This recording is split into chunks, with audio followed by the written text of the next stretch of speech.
দর্শক পাঠক স্বাগত সকাল সন্ধ্যার রোজকার আয়োজন কি খবরে বার্তা কক্ষ থেকে বিভিন্ন তথ্য আপনাকে জানাতে সঙ্গে আছি সিরাজুম মুনিরা।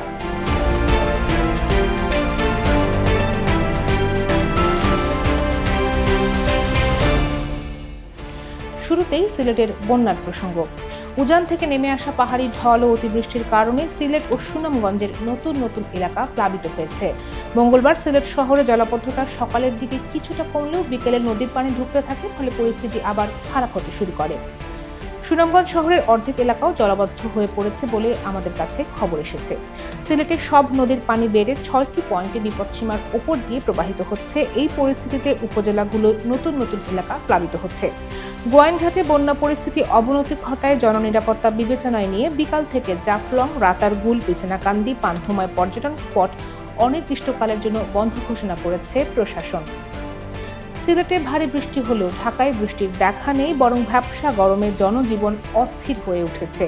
আবহাওয়া অধিদপ্তর ওয়েদার.com এর তথ্য অনুযায়ী ঢাকায় বাতাসের আর্দ্রতা অনেক বেশি, যা এই গরমের অস্বস্তিকর অনুভূতি সৃষ্টি করছে। দেশের ওপর দিয়ে মৌসুমী বায়ু সক্রিয় থাকলেও কখন ঢাকার এই পরিস্থিতি বদলাবে তা সংশ্লিষ্ট কর্তৃপক্ষ বলতে পারছে না। ঈদের ছুটি চলাকালে ঢাকার বড় কয়েকটি হাসপাতাল পরিদর্শন করে চিকিৎসক হিসেবে লজ্জিত হয়েছেন বলে জানালেন স্বাস্থ্যমন্ত্রী ডাক্তার সামন্তলাল সেন। হাসপাতালগুলোর জরুরি বিভাগগুলোর বর্ণনা দিয়ে তিনি বলেছেন, জরুরি বিভাগ দেখেই বোঝা যায় ভেতরের অবস্থা কেমন। এই অবস্থা থেকে বেরিয়ে আসার উপরও জোর দিয়েছেন তিনি। মঙ্গলবার দুপুরে নারায়ণগঞ্জের সন্ধানগাঁও উপজেলা স্বাস্থ্য কমপ্লেক্সে আয়োজিত এক মতবিনিময়ে এসব কথা বলেন স্বাস্থ্যমন্ত্রী। সারা দেশে গবাদি পশু কোরবানি বেড়েছে 3,67,106টি বা 3.7% মতো।